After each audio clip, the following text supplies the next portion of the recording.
bum, bum, bum, bum, bum, bum. Hey, everybody. Come on in. While we're waiting for everybody to come in, I'd like to do something that I've seen other people do on video, and I know it's very popular. It's called an eating video, in which you just watch me eat some of my favorite foods. I'm going to start doing that now. This is some good broccoli. I got this broccoli from door dashing from one of my local restaurants. It's delicious. It's got a little lemon on it. It's just exactly the right crispness. Oh, you don't see any food. Oh. Well, that's probably because you don't use DoorDash.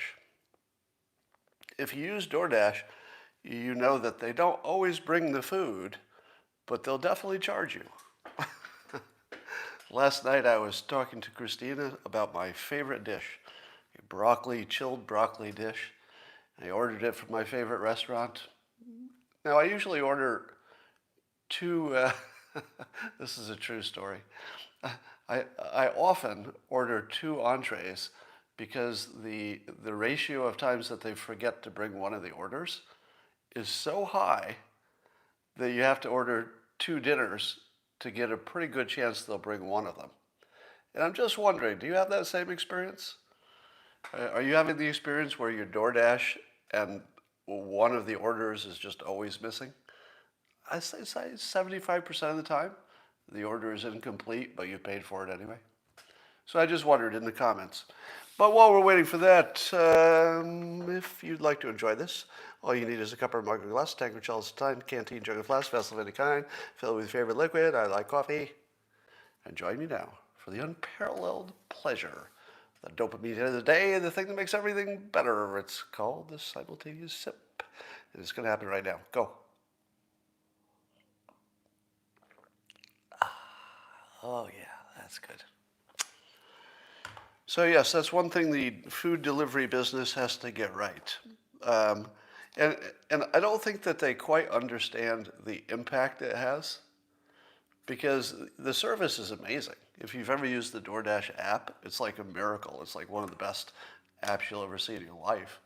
So it's a great service, but when they don't bring the food you ordered and then they charge you for it, and there's no obvious way even to reverse the charge, I looked, is there a way to reverse the charge or complain? Not really. So I need to fix that.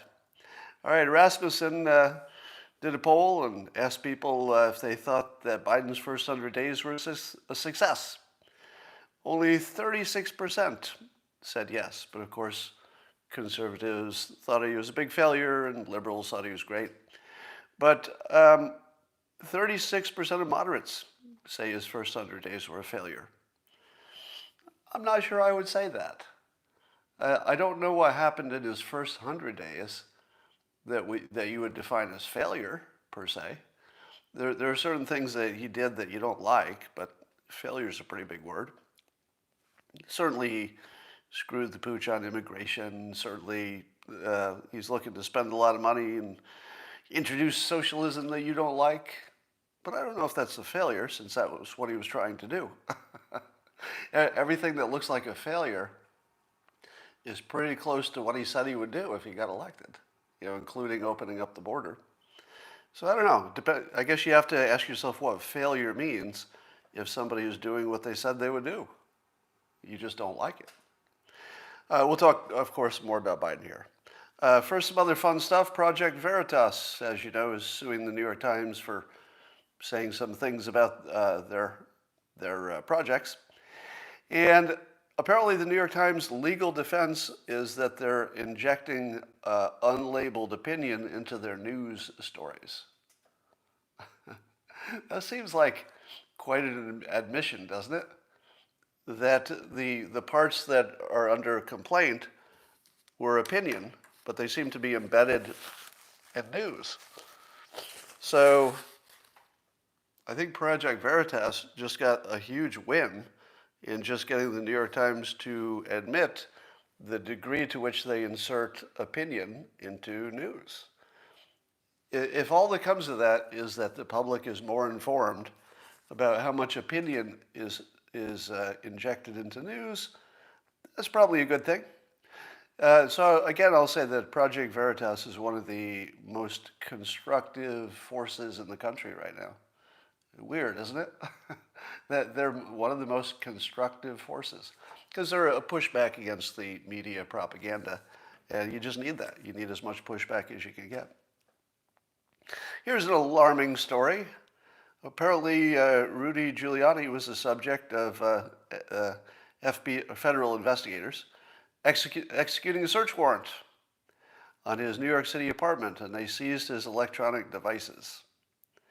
And it was being reported that it's a sign that some criminal investigation is ramping up about his dealings in Ukraine, and including whether he violated the FARA stuff. To which I say, that feels like speculation, doesn't it? I think that's speculation as to why they're looking at his stuff. And do you believe that this is legitimate, or do you believe that this is just political? Here's my take on it. The default assumption has to be that this is illegitimate, unfortunately, because what we've witnessed from the Russia collusion hoax all the way through, what we noticed, and also we noticed any Trump allies being picked off one by one in whatever ways they can get them.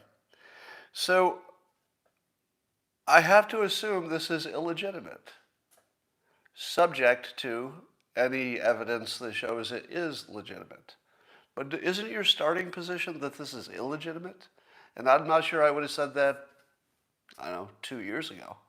I think 2 years ago, if I heard that anybody had been a subject of a search warrant by federal authorities, I would have said to myself, probably there's a good reason. I mean, maybe not, innocent until proven guilty, but probably they had a good reason. Do you believe that they probably had a good reason in this case? Because I don't. I don't think we live in a country where that benefit of a doubt can be given to our federal investigators.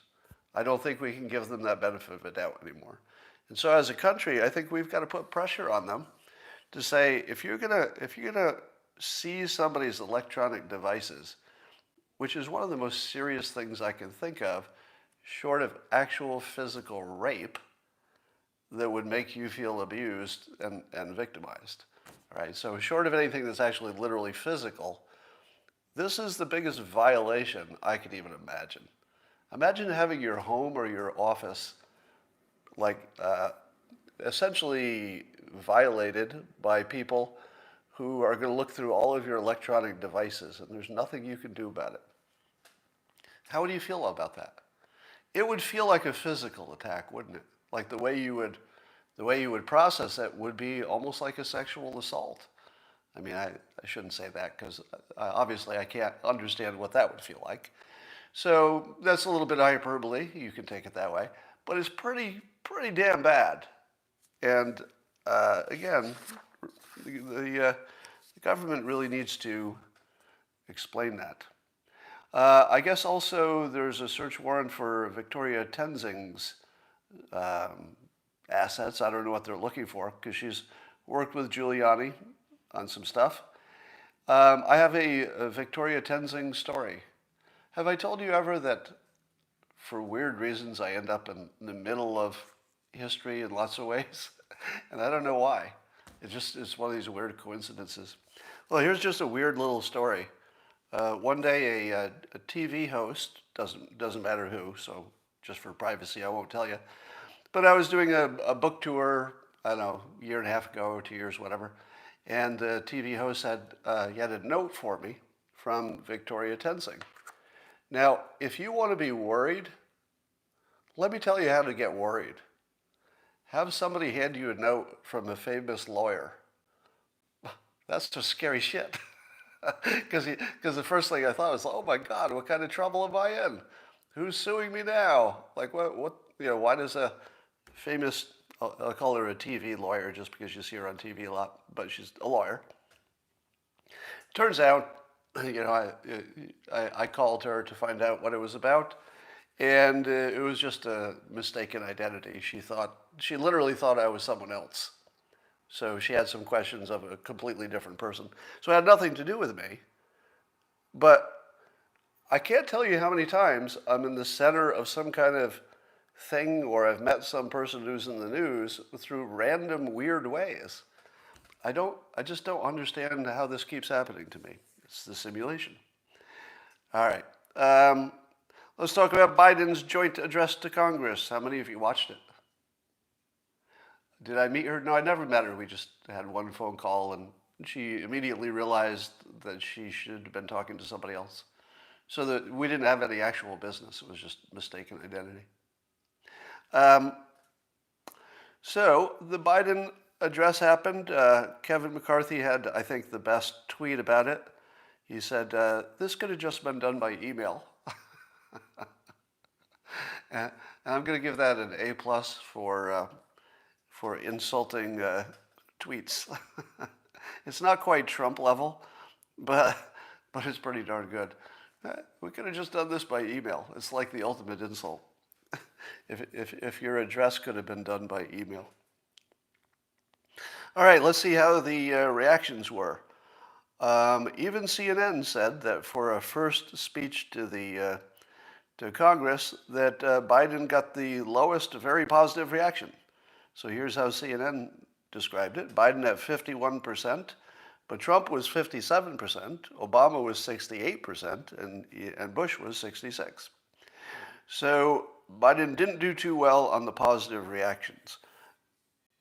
But I also have to wonder, how much of this is the ever-declining bipartisanship?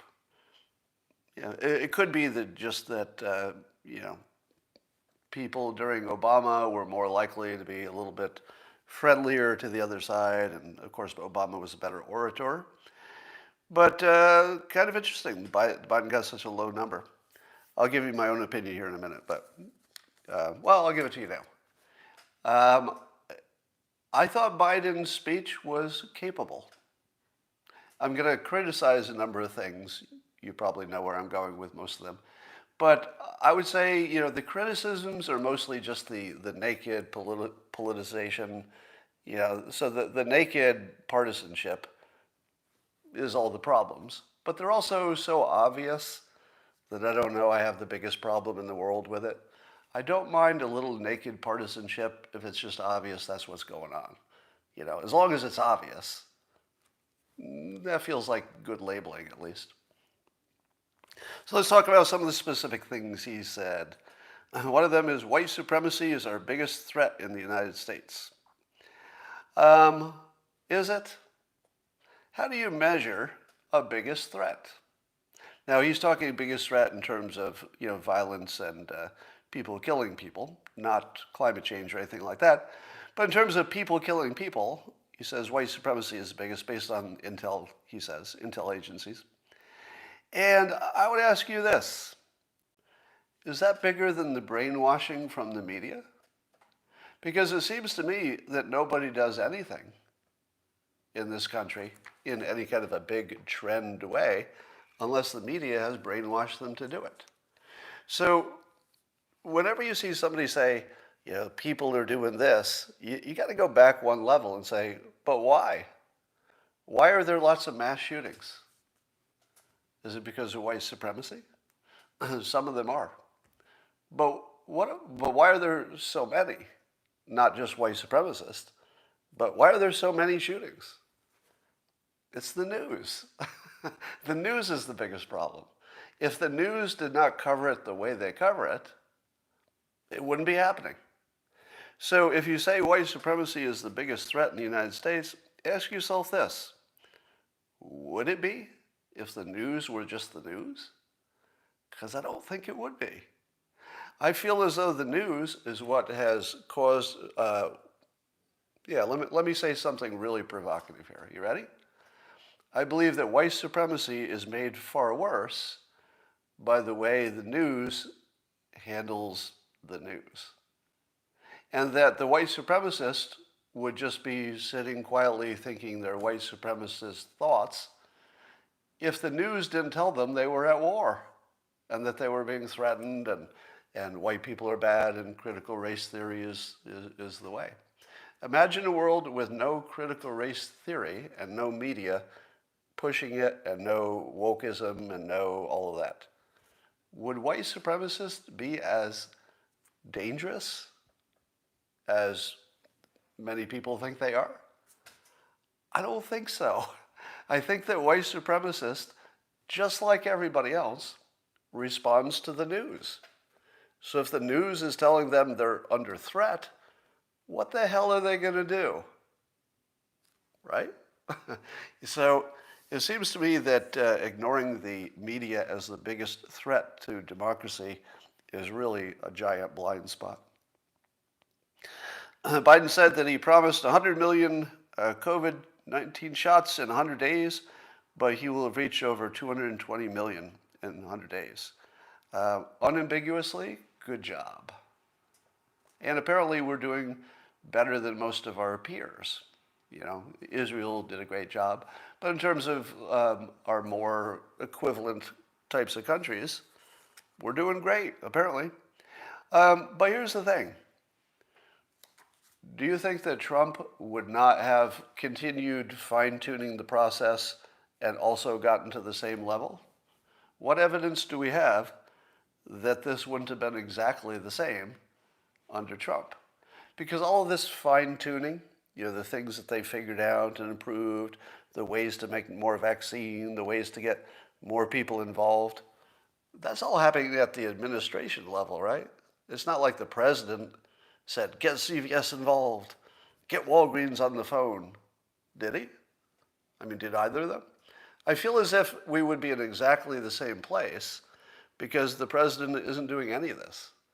The president's watching and taking credit, you know, after you get things going. Unambiguously, Trump was responsible for Project Warp Speed because it's well documented that he forced people to do things they didn't want to do. That's actual leadership.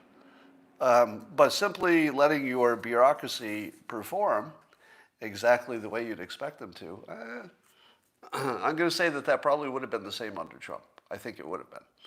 Or at least we have no evidence that it should have been different in any way.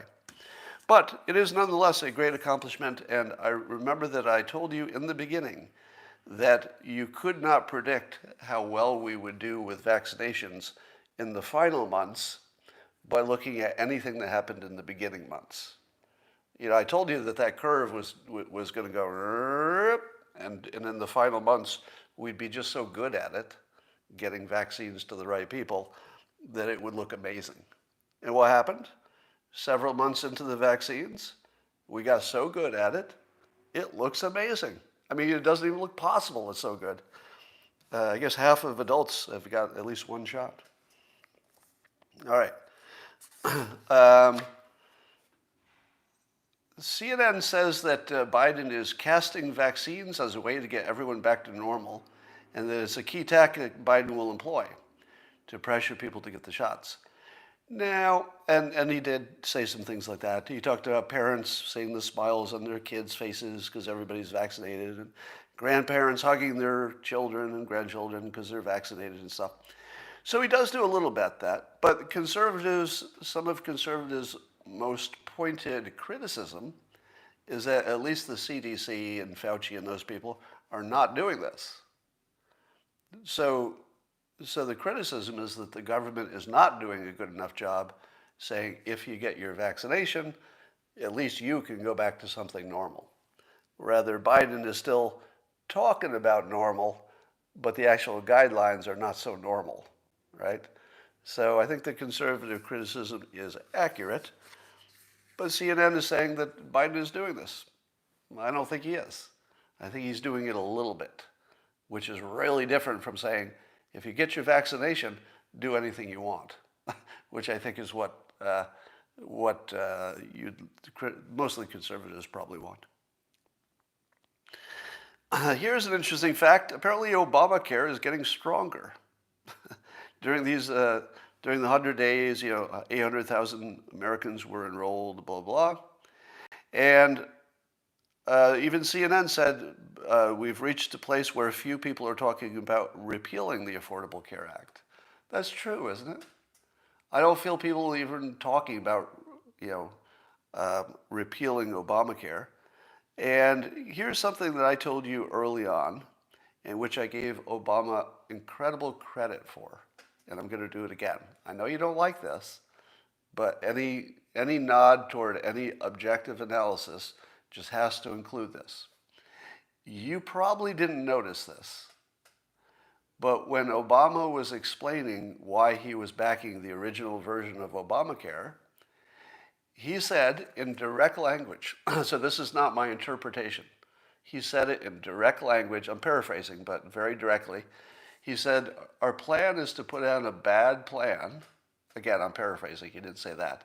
Our plan is to put out a bad plan, get the public pregnant with it, and then it'll be too hard to take it away, but it will be possible to fix it. So he intentionally, and said it directly, I'm going to put out there a bad plan. Again, he didn't use the word bad. You know, it was like imperfect or something. I'm going to put out a bad plan, and I'm going to make people not be able to get rid of it, and I'm going to make them have to fix it. What happened? He put out a bad plan. People couldn't get rid of it. They had to fix it. Now, I don't know how fixed it is, but 800,000 people just signed up for it. And it is true, I don't hear many people talking about killing it. Obama pulled off one of the most clever persuasion strategies you'll ever see. And he told you right in front of your face, which is the fun part. He told you what he was doing, and then he just did it, and it worked. Now, you can hate Obamacare. That's a separate issue, whether it's good or bad. But technique-wise, 100%, A+. China tariffs. Even CNN noted, and I'll read exactly what they say. It's notable that Biden has not reversed Trump's tariffs on China. How about that? Didn't you kind of think that Biden might reverse the tariffs on China and go a little easy on China? Doesn't look like it, right? Now, again, if we're going to be objective, got to give him credit. He did not reverse the tariffs, and that's got to hurt China. But the way Biden talks about China is different from Trump. Trump was more combative, more directly, saying we've got to do more stuff. Biden's plan, which I'm not sure is a bad one so far. I'm going to be open-minded about this so far, but here's the situation. He said explicitly, and then he's modeled it, that he's not going to be insulting China. He's just going to be competing with them. But if they cross the line, he's going to be tough with them wherever we need to be tough. But mostly he's not going to be insulting their ways. He's going to be just competing with them. Now, Dan says, I'm out. Fucking idiot. If there's anything that I said that makes you say, I'm out, so far, you're probably just an idiot. I can't even listen to this because he said something good about Biden. Is that what just happened? All right. If you can't handle the fact that sometimes Trump can do good things and sometimes Biden can do good things, you really don't belong on this live stream. You should just go away.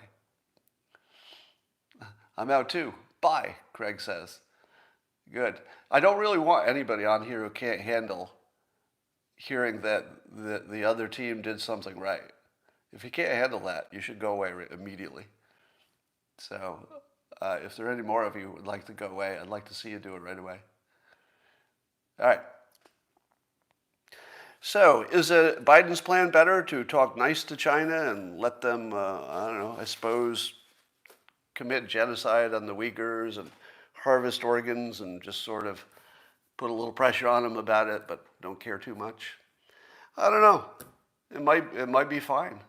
As long as he keeps the economic pressure on him, and he's doing a lot of other things like pushing electric cars and batteries, and he's got the Made in America thing going on. I would say that Biden has, number one, accurately identified China as our biggest future problem. Do you have a problem with that? Trump did the same thing, right? So both Trump and Biden have now accurately said, China is our biggest challenge. I can't argue with that. They're both right. And Biden has kept the tariffs on, kept the pressure on. He's going to fund industries that will compete against them. Now, did you also hear, I don't know if this is true, but I saw a story that said China's population decreased for the first time ever. Did you hear that? Maybe not the first time ever. I don't know about World War II. But is that true? China's population decreased? Because if that's true, they probably have an old people bomb coming, like a lot of retired people, like a lot of retired people, like a lot of retired people, and that's sort of in their future. I feel like they're in a lot of trouble, like a lot of trouble. I don't know if they know it, but they are. I'm sure they know it. So I'm not going to give Biden a hard time for not being hard enough on China. He's got a strategy. Maybe it's okay, but it does seem to leave the Uyghurs out. It does seem to leave any political people who are being oppressed out. It looks like, but maybe that there was nothing we could do about it, right? Unless you're going to attack China, nothing was going to change. All right, apparently Vice President Harris has been put in charge of the American Jobs Plan, which is really the infrastructure plan with a different name. So now she's got the immigration, at least in terms of the South American, firming it up so the immigration is less. And now this. Those are pretty big jobs for a vice president. Pretty big jobs. So they're clearly grooming her for the next rung. We don't know when. Joe Biden's persuasion on climate crisis. I hate to say it. I'm going to give him another A+.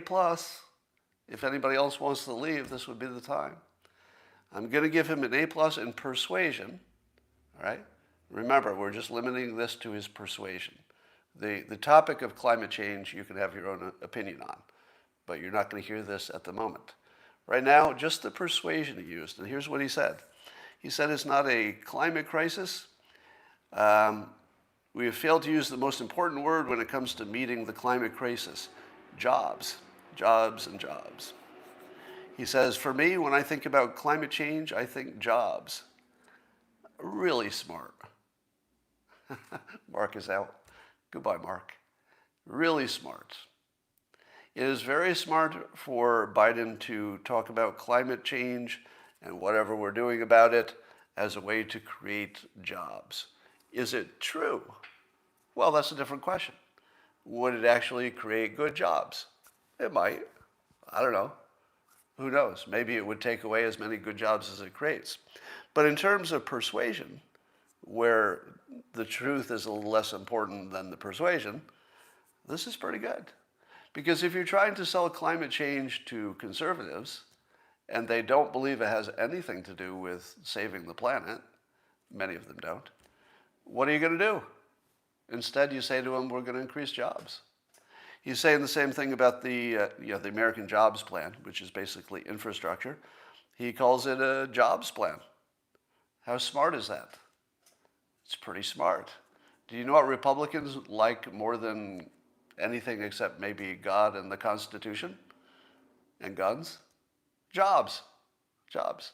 So if you're trying to reach the other side, talking about climate crisis as jobs instead of arguing about science is pretty solid, especially if you put China in there and say, hey, China's going to have all the electric cars. China's going to make all the batteries that'll be the future of power. China's doing all the nuclear energy.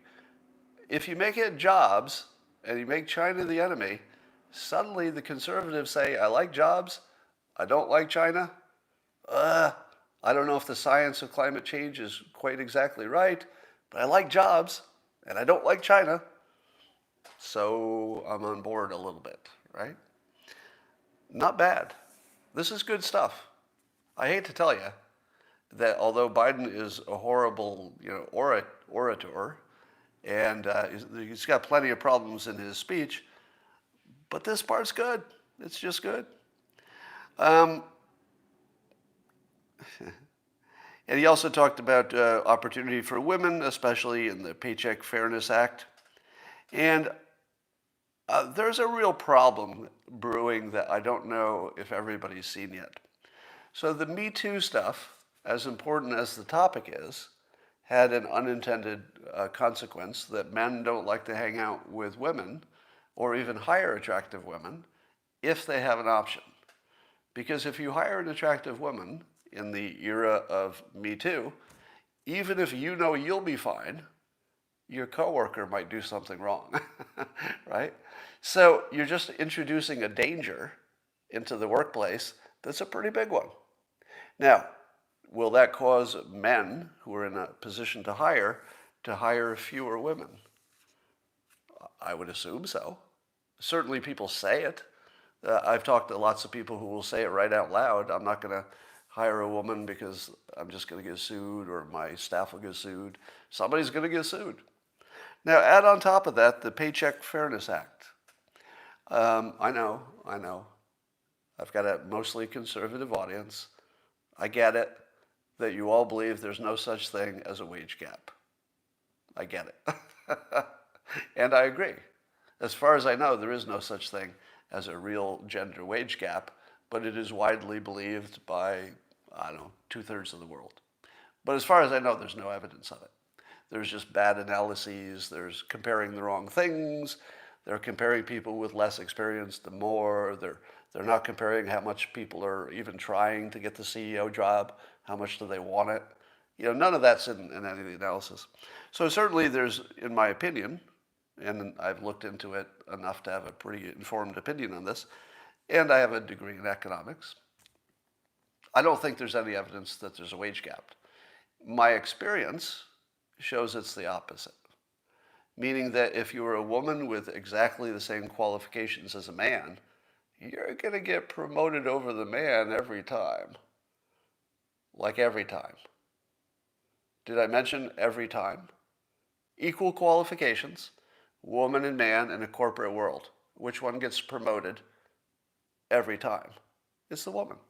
In 2021, because the corporations need to have more diversity, and I'm not arguing against diversity. I kind of like it. I like diversity. I do think it adds. But it has this impact that a woman in the workplace is like the most valuable asset anybody ever had. So we're trying to fix a problem that doesn't exist. Now imagine that you are a woman in the workplace and you look at your male coworker and the male coworker is making more money than you. What are you going to do? Are you going to say to yourself, oh, my male coworker took more classes, has more experience in this, has worked more years? Are you going to say that? Not once. You'll never say that. If your male coworker is making more than you, it doesn't matter if there are reasons. You're going to sue your employer or put pressure on them to have an equal pay. Is that because you're a woman and there's something wrong with women? No. You would do the same thing as a man, right?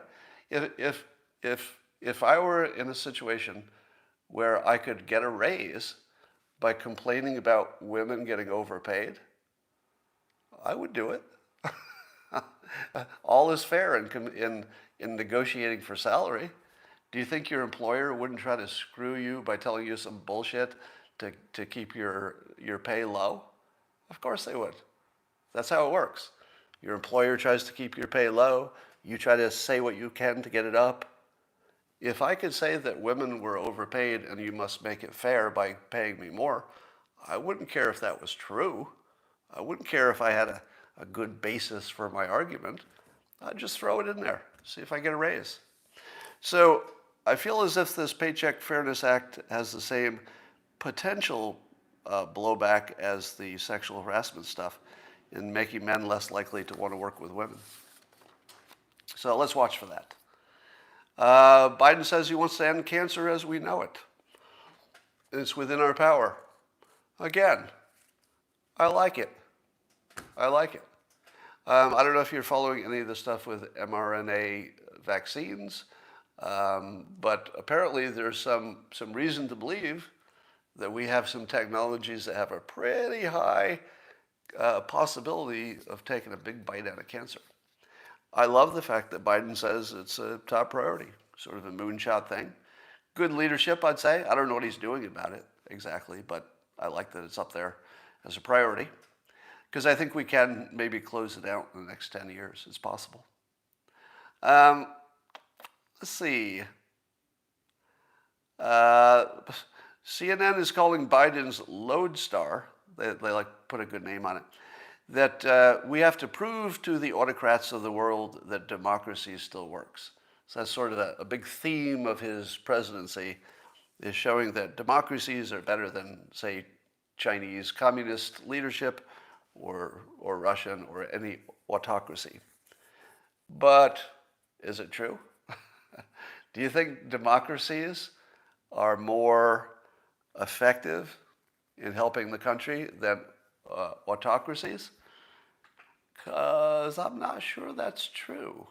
I prefer freedom, right? If I have a choice, I'm going to take a democracy. But why is the United States doing better than, let's say, China in innovation? Is it because of the form of government? I don't think so. It feels like a cultural difference. That if you're in a country that doesn't mind you failing as much as you want before you succeed, you probably get more risk-taking than a country that says, oh, you shamed your family and failed, that company you started didn't work, blah, blah, blah. Could be because America has fewer nepotism problems, less corruption, fewer people in the top, with puppet strings. Could be a lot of things. But I don't think it has anything to do with democracy versus autocracy. Does it? And even the autocrats have capitalism. They have some form of capitalism, right? So it's an interesting theme to prove that democracy still works, because I don't know that it does. I don't know that we really can compete with a qualified autocrat. We could certainly compete with bad autocrats, like just dictators that are destroying their own country. But China's got a really capable leader. I feel like if you're lucky enough to have a really qualified, capable autocrat, aren't you going to do better? I mean, certainly it ends up with genocide in part of the country. Nobody wants that. But just trying to make the economy hum and compete with other countries and build your military, I'm not so sure democracy is the best way to go. I'm not. But it's an interesting matchup. And I think I'm glad that Biden wants to push that matchup, but I don't know if it's true. The dumbest thing Biden said was that the so-called insurrection on January 6th was an existential crisis, a test of whether our democracy could survive. Was it? Was those people who entered the Capitol, was that an existential crisis for the country? Did democracy almost end that day? Let me put it in context. Every night there's a cleaning crew that goes into the Capitol building carrying these large blunt objects. Sometimes they have mops at the end, sometimes brooms, but blunt objects. And they go in and they occupy the Capitol, and then they clean it, and then they leave. Now, I'm not going to say that the cleaning crew is identical to the protesters who took over the Capitol building. I'm just saying they're almost identical. Neither of them seemed to be interested in using deadly weapons. Neither of them had the intention of staying forever. They went there for a specific purpose. They did their specific purpose, and then they left. It's a lot like the cleaning crew. So if you're going to say that the insurrection was an existential crisis, and I think he said it was the worst thing since the Civil War, there are a few things you're leaving out between the Civil War and now. Was the occupation of the Capitol building for a few hours worse than Pearl Harbor? Was it worse than 9/11? Was it worse than Timothy McVeigh blowing up a federal building? Was it worse than Russiagate or the shooting of Steve Scalise? I'm pretty sure it wasn't worse than any of those things. Yeah, and not only was it not worse than any of those things, it was very similar in type to the cleaning crew. Some people who came in for a reason, didn't shoot any weapons, and left when they were done. That's my best comparison. Honestly, if you think this was an insurrection that was an actual risk to democracy, you're either brainwashed or stupid, or you're a politician and you're just lying. So let me say that clearly. If you think the January 6th thing was an actual risk, like an actual risk to the country, you're either stupid or brainwashed. There's no other possibility. That's it. All right. And let me remind you that if conservatives really planned an insurrection, it would be louder. That's all I'm going to say, because I'm on YouTube, so I don't want to use any words that'll get me kicked off.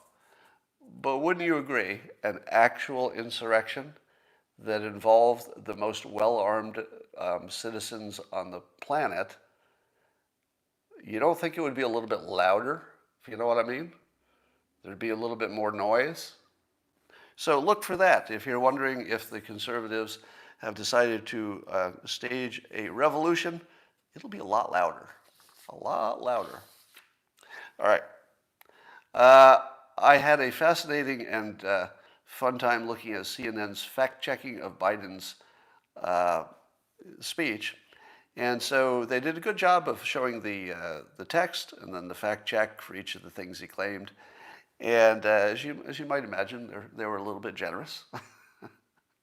But my favorite part was where they just gave up on one of them. So here's what Biden said, and then I'm going to read you CNN's fact check. And see if it doesn't look like they just gave up. All right, so Biden says, "My fellow Americans, trickle-down economics has never worked." All right? So trickle-down economics has never worked. Now CNN's going to fact-check that.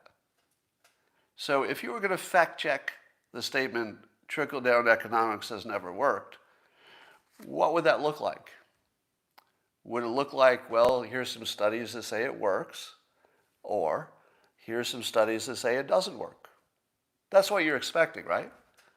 If you're going to fact-check trickle-down economics has never worked, what would it sound like? Well, here's what CNN wrote. You hear that, Reagan Republicans? Question mark. Trickle-down economics, the idea that letting the wealthy and corporations have low taxes and few regulations will unleash so much growth that everyone will benefit, may be on the ropes as inequality grows. Wait, what? Where's my fact check? All the fact check is mocking Reagan Republicans. The fact check didn't even address the fact. It actually ignored the fact and just insulted people who believed the fact. This is their fact check. Now, why is that? Why is it that the CNN doesn't simply say, yeah, this trickle-down economics has never worked. All the economists agree. Do you know why they can't fact-check that? I assume because it works. Now, I don't know that to be true, because it's sort of hard.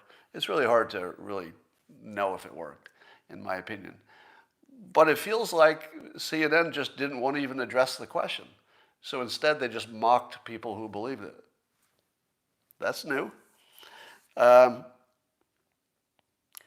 So Biden talked about changing the gun laws, and he said, talk to the most responsible gun owners, most hunters. They'll tell you there's no possible justification for having 100 rounds.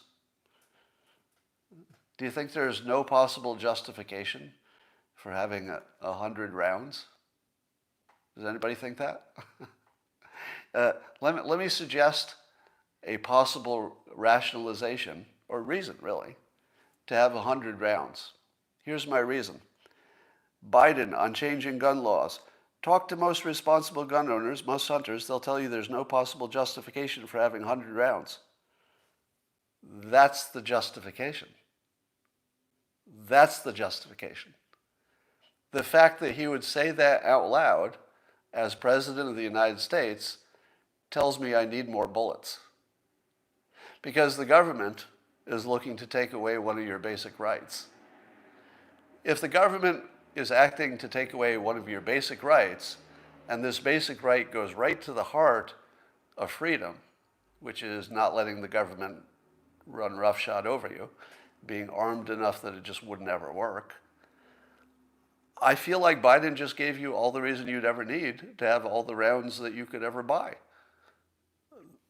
He is the justification. I'm watching the comments. You all agree with this. By the way, did you think it as soon as you heard it? The moment I heard this, I thought, well, maybe they didn't have justification before, but you certainly just gave it to them. Immediately after seeing Biden say, I have no reason to have 100 rounds, immediately I thought to myself, how can I get more ammo? Did anybody think that? How many of you thought to yourself, my God, how can I get more guns and more weapons because he's talking this way? I'll bet a lot of you did. Yeah, I'm seeing the yeses in the comments. So Biden's also going to raise my taxes and other rich people, he says. He says it's time for corporate America and the wealthiest 1% Americans to pay their fair share. What do you think about that? Do you think that wealthy Americans should pay their fair share? Why not, right? I think wealthy Americans should pay their fair share. Who would disagree with that statement? Nobody, right? So it's good persuasion. So you start with the thing everybody agrees with. It's time for corporate America and the wealthiest 1% to pay their fair share. Who argues against paying your fair share? Nobody. So it's good persuasion. He starts with pacing. And then it gets weird. He said, a recent study shows that 55 of the nation's biggest corporations paid zero in federal income tax last year. I need some permission to curse. Permission to curse. There will be swearing.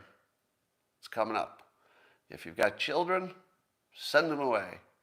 Cursing is coming up.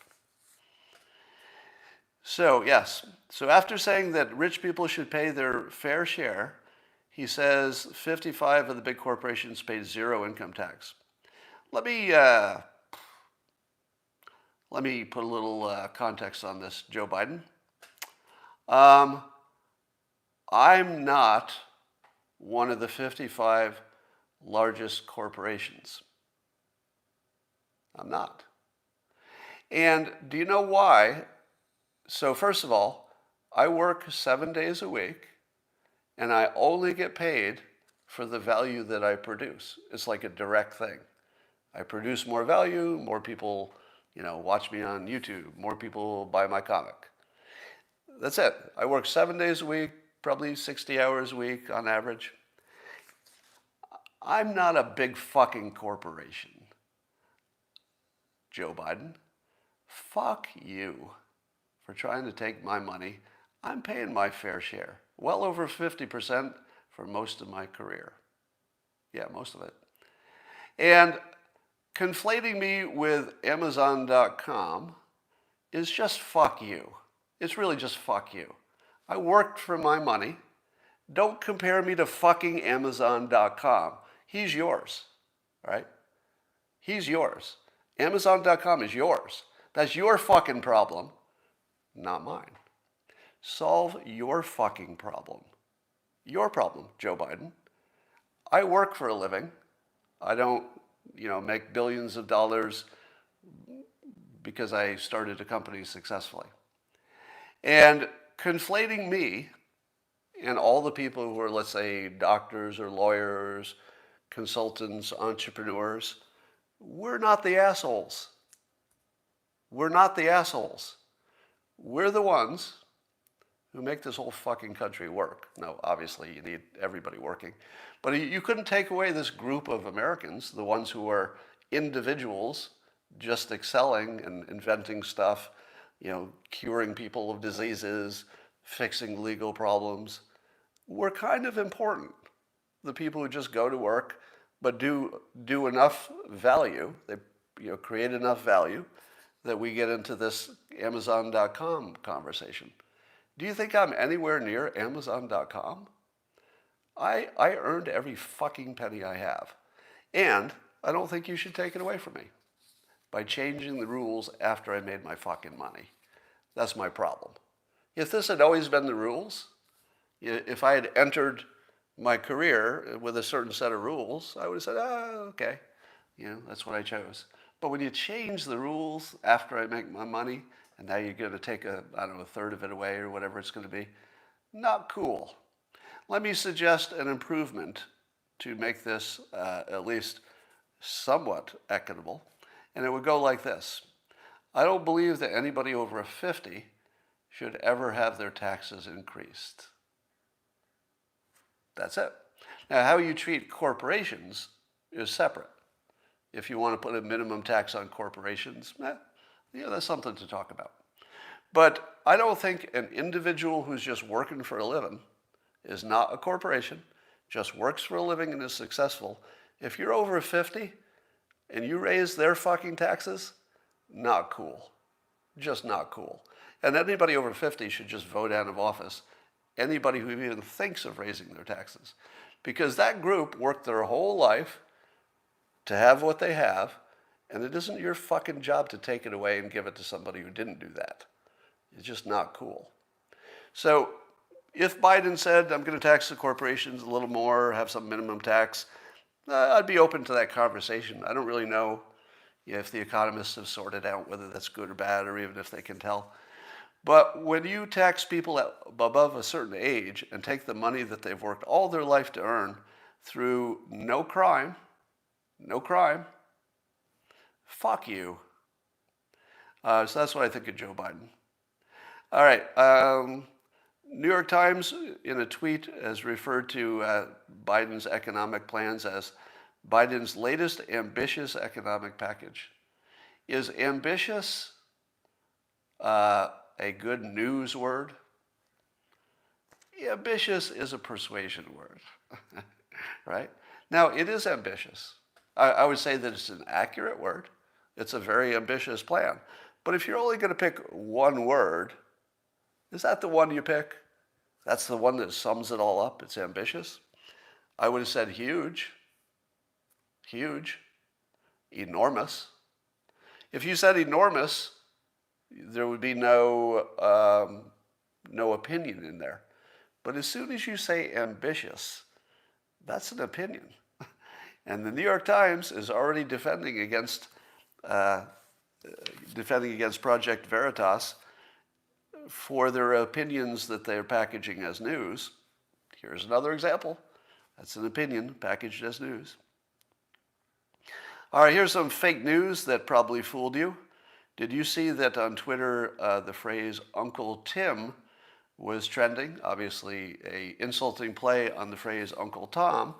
And it was because of Senator Tim Scott's rebuttal. How many of you saw that trending? And then you said to yourself, my God, these liberals are so racist. God, they're so racist. They're so racist that not only would somebody use this phrase, Uncle Tim, very insulting, but so much it would be trending. How many of you fell for that? Do you know why it was trending? Do you know why? Because one fucking guy said it in a tweet, and conservatives went crazy and retweeted it saying, my God, look at this. The conservatives retweeted it so much, one fucking guy, just one guy, that it trended. And then once it trended, the conservatives said, look at how bad these liberals are. They made this thing trend. But of course it was the conservatives. It was one fucking guy. Look at all the tweets. They're all pointing to the same guy. One fucking idiot. And you got fooled into thinking that the liberals are all saying Uncle Tom. It was one guy. If you don't see how this happens, you're missing a pretty big part of the media. Um, my biggest problem with Tim Scott is that he's got a pretty good shot of being president, I would say, but he shares my name, and I'm not cool with that. Because if we ever had a President Scott, and of course people refer to the president by just their last name, Biden, Trump, Scott, I would have to wake up every day hearing what Scott did that people don't like. And I can't have that. So while I think Senator Tim Scott is a very qualified guy, certainly has every qualifications I would look for in a president, but I just can't have it.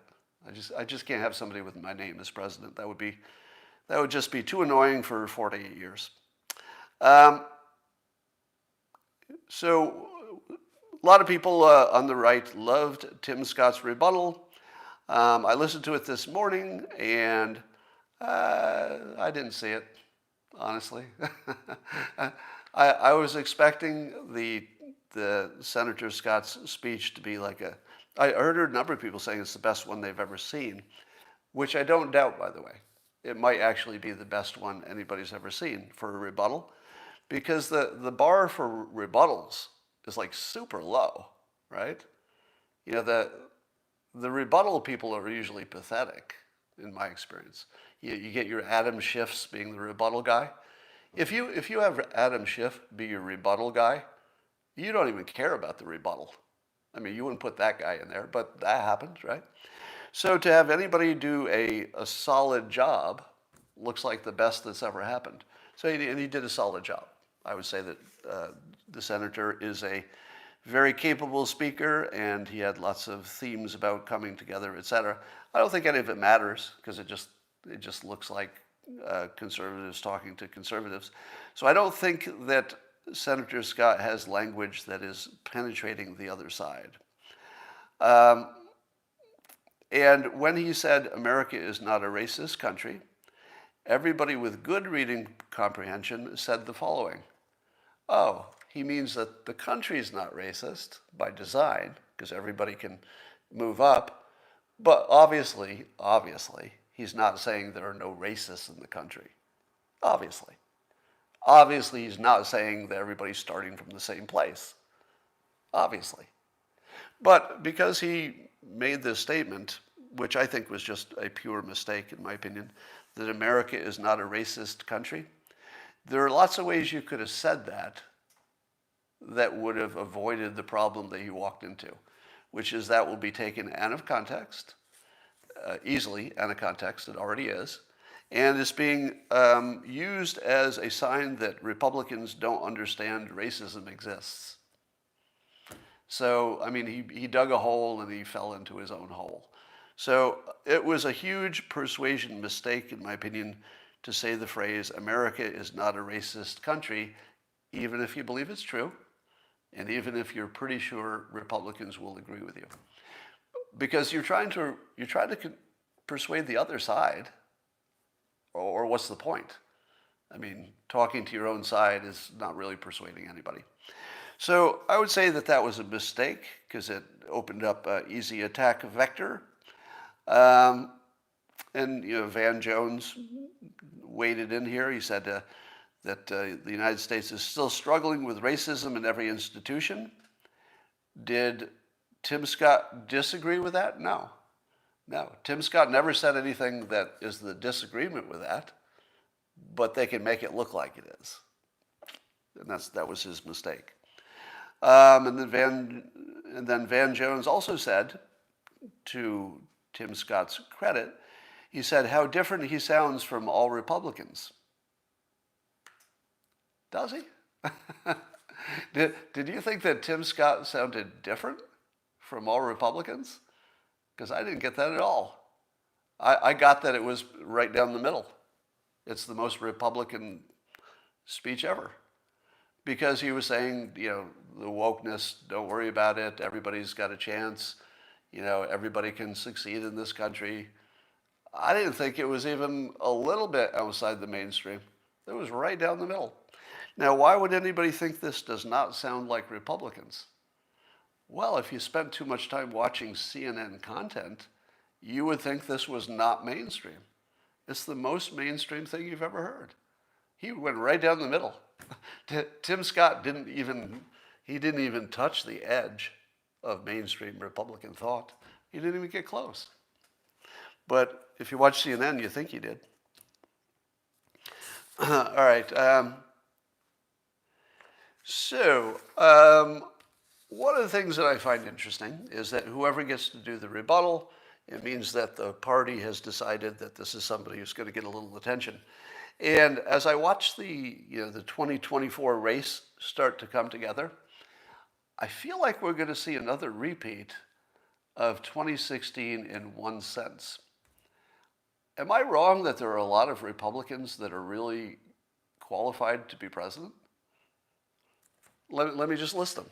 Ron DeSantis, could he be qualified to be president? Could he win?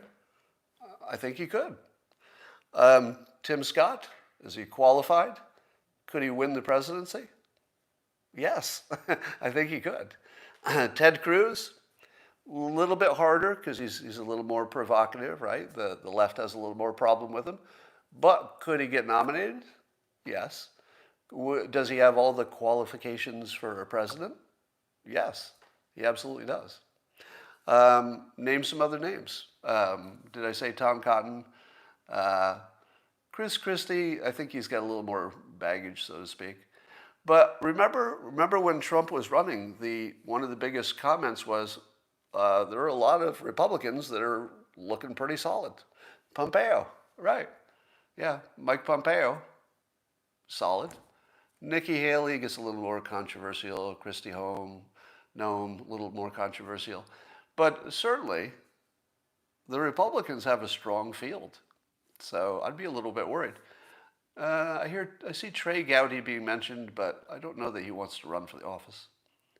By the way, if Trey Gowdy ever ran for president, is there any chance he would lose? Because there's nobody on the Republican side that I can think of who's even close to his level of skill. I just don't know that he's interested in the job. Oh, Richard Grenell, another good obvious candidate who has all the qualifications for president. Imagine this, just for fun. Imagine that the Republicans just say, we just want to win. and all they do, the Republicans, all they do is they just say, what is it going to take to win? And we're just going to do that. Win, win, win, it's all we want. Who would they run? Let me give you a proposal. So this is not my suggestion of who should be president, just a mental exercise. Imagine a ticket of Tim Scott and Richard Grenell. Yeah? Does that ticket lose? How? How would they ever lose? Seriously. You put one of the most successful gay open politicians as vice president, which is probably right where his experience level would put him. You take the most successful black Republican senator, I think, fully qualified, put him at the top of the ticket. Did you watch any Republicans last night say anything racist about Tim Scott? Nothing. Nothing. In this big old racist Republican Party, allegedly, got millions of racists. Not only that, but white supremacy is the biggest problem, according to the intel agencies. It's the biggest problem. And who did the Republicans say, let's put our champion up there? They pick a highly qualified black senator to be their champion. How many racists did you hear saying, I wish we hadn't picked the black guy?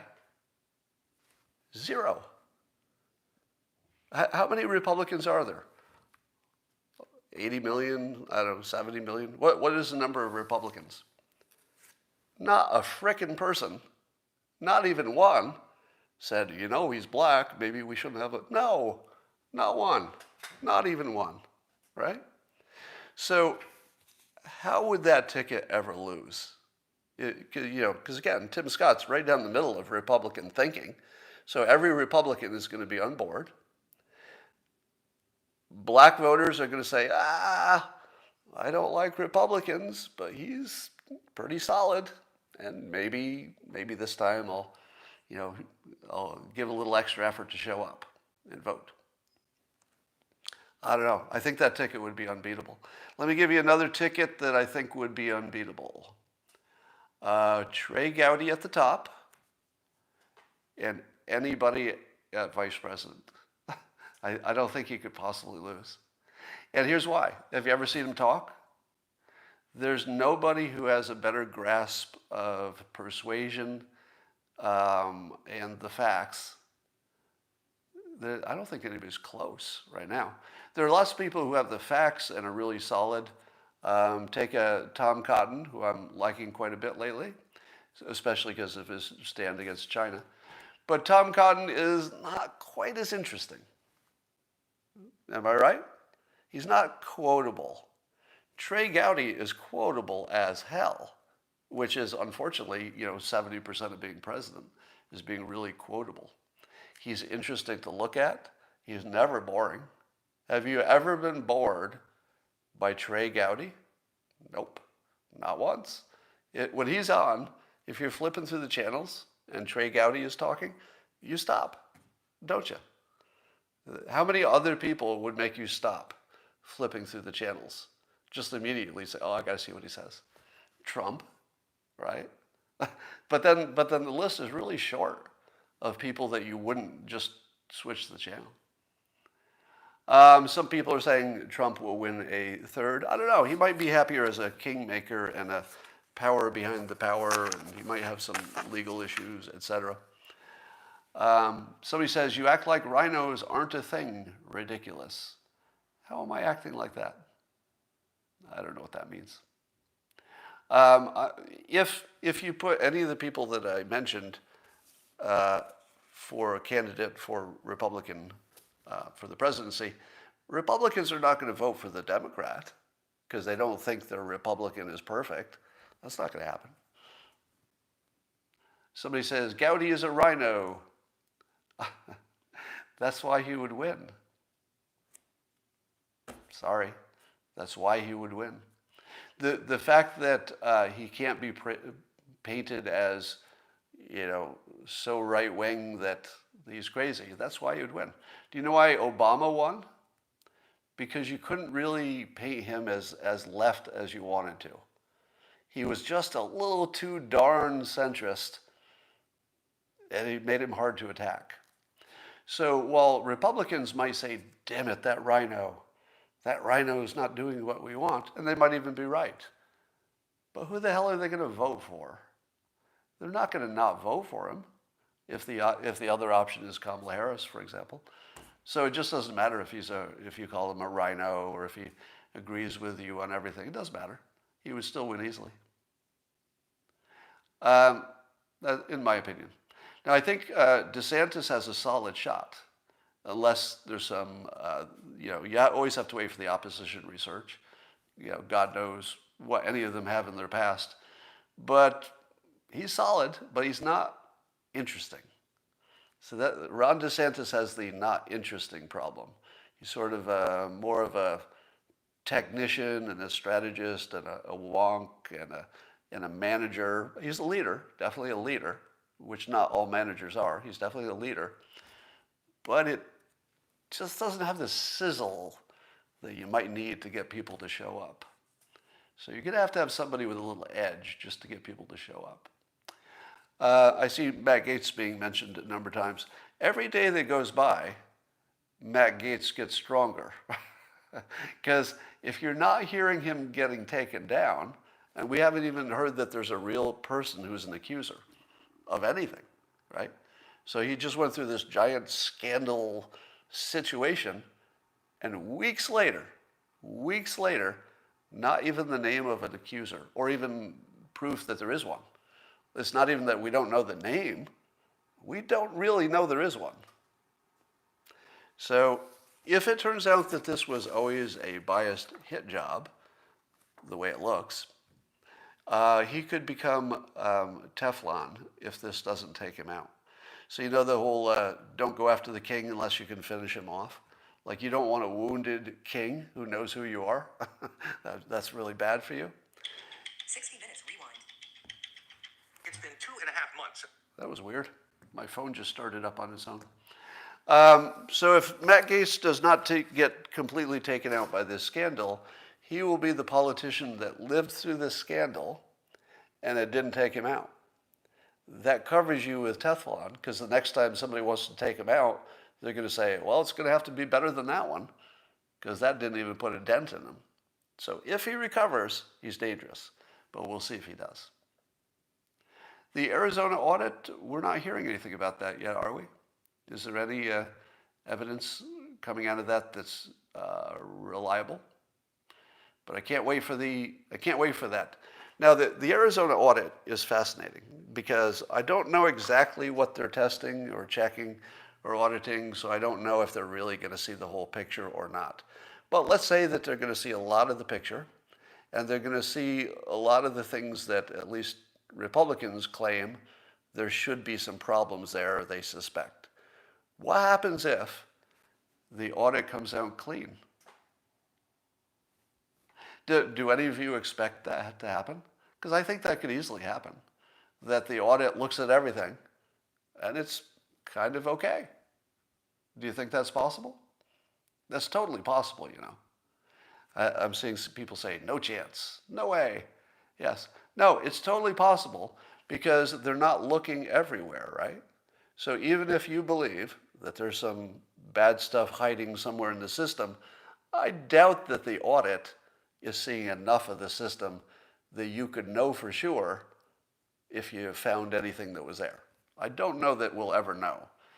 But what happens if they don't find anything? What happens if all the ballots are at least accurate, or enough of them are that it obviously looks just like errors, nothing to worry about? I heard that Mike Lindell had a tough appearance on Jimmy Kimmel, but I haven't seen that yet. That will be interesting. I might look for that on replay to see what that's about. But you shouldn't be watching Jimmy Kimmel. You know why, right? Because that's when Gutfeld's on. You should be watching Gutfeld. There is no Jimmy Kimmel anymore on the East Coast. You can watch him on the West Coast because you can watch Gutfeld at 8. But on the East Coast, there's no reason to watch Jimmy Kimmel anymore. All right. That's all for now. And I will talk to you tomorrow.